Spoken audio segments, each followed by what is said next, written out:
हाँ तो दोस्तों, मैं यूजीसी नेट परीक्षा में पूछे जाने टॉप 20 ऐसे क्वेश्चन लेके आया हूँ जो कि आपकी परीक्षा में आने का चांस 100% है, क्योंकि यह क्वेश्चन हर बार यानी हर साल जितनी भी परीक्षाएं होती हैं उनमें यह सभी क्वेश्चन ज़्यादातर पूछे गए हैं। तो अगर आप यह चाहते हैं कि आपको भी यह क्वेश्चन मिले तो आप लोग इस वीडियो को कम्प्लीटली वॉच करिए, तभी आपका यहाँ पर परीक्षा में यहाँ पर फ़ायदा हो सकेगा। तो चलिए मैं आप लोग को यहाँ पर बताता हूँ कि कौन कौन से प्रश्न हैं जो आपकी परीक्षाओं में ज़्यादातर बार पूछे गए हैं। तो अगर चैनल पर पहली बार आए तो चैनल को आप लोग सब्सक्राइब करिएगा, वीडियो को लाइक करिएगा। तो चलिए यहाँ से हम लोग शुरू करते हैं।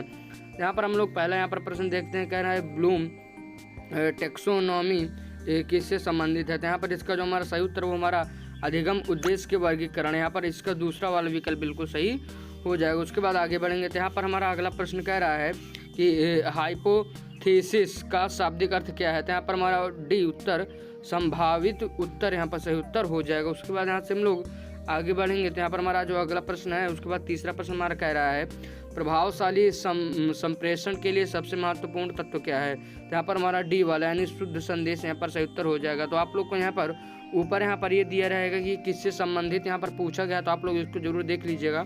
मैं आपको ये बार बार नहीं बताने वाला हूँ, मैं आपको केवल क्वेश्चन और उसके आंसर बताने वाला हूँ। जिसमें हमारा अगला प्रश्न कह रहा है चौथा, स्पैम किसे कहा जाता है। तो स्पैम यहाँ पर बी वाला अवांछित ईमेल को यहाँ पर हम लोग स्पैम कहते हैं। उसके बाद यहाँ से हमारा अगला प्रश्न कह रहा है प्रश्न संख्या 5, जिसमें कह रहा है कि पर्यावरणीय प्रभाव आकलन EIA का उद्देश्य क्या है। तो यहाँ पर हमारा सी वाला विकास कार्यों के लिए पर्यावरण पर प्रभाव का आकलन यहाँ पर सही उत्तर हो जाएगा। इसी प्रकार से हम लोग आगे बढ़ेंगे तो यहाँ पर हमारा अगला प्रश्न कह रहा है प्रश्न संख्या 6, MOOC का संबंध है। तो यहाँ पर हमारा बी वाला ऑनलाइन शिक्षण से यहाँ पर सही उत्तर हो जाएगा। इसी प्रकार से हम लोग जब आगे बढ़ेंगे तो यहाँ पर हमारा अगला प्रश्न कह रहा है सातवां, यदि सभी लेखक बुद्धिमान है और कोई लेखक वैज्ञानिक नहीं है तो निष्कर्ष क्या होगा। तो यहाँ पर हमारा सी वाला यहाँ पर सही उत्तर हो जाएगा।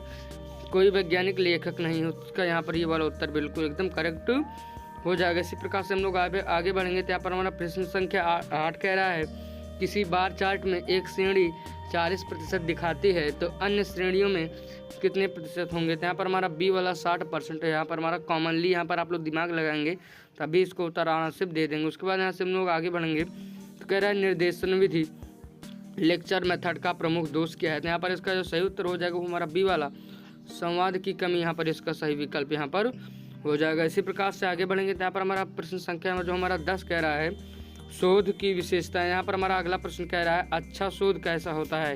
यहाँ पर हमारा सी वाला विकल्प वस्तुनिष्ठ सही उत्तर हो जाएगा। इसी प्रकार से आगे बढ़ेंगे यहाँ पर प्रश्न संख्या यहाँ पर 11 दिया हुआ कह रहा है MS PowerPoint का प्रयोग किसके लिए किया जाता है। यहाँ पर सही उत्तर हो जाएगा सी वाला प्रस्तुतिकरण बनाने के लिए सही उत्तर यहाँ पर हो जाएगा। इसी प्रकार से आगे बढ़ेंगे तो प्रश्न संख्या 12 जो हमारा कह रहा है वो कोठारी आयोग की स्थापना किस वर्ष हुई थी। यहाँ पर हमारा 1964 सही उत्तर हो जाएगा। उसके बाद आगे बढ़ेंगे तो यहाँ पर कह रहा है हमारा निम्न में से कौन सा शोध नैतिकता का उदाहरण है। तो यहाँ पर हमारा बी वाला लेखक का उल्लेखन सही उत्तर हो जाएगा। इसी प्रकार से आगे बढ़ेंगे तो यहाँ पर प्रश्न संख्या 14 कह रहा है CBCS प्रणाली का एक लाभ है। तो यहाँ पर हमारा बी वाला विषय चयन की स्वतंत्रता यहाँ पर सही उत्तर हो जाएगा। इसके बाद आगे बढ़ेंगे तो यहाँ पर हमारा प्रश्न संख्या 15 कह रहा है गूगल ड्राइव का प्रयोग किया जाता है। तो यहाँ पर हमारा बी वाला डाटा संग्रह है, तो यहाँ पर सही उत्तर हो जाएगा। इसके बाद आगे बढ़ेंगे यहाँ पर हम प्रश्न संख्या 16 कह रहा है कक्षा में मोबाइल की घंटी बजना किस प्रकार की बाधा है। तो यहाँ पर हमारा डी वाला पर्यावरणीय यहाँ पर सही उत्तर हो जाएगा। इसी प्रकार से आगे बढ़ेंगे यहाँ पर हमारा कह रहा है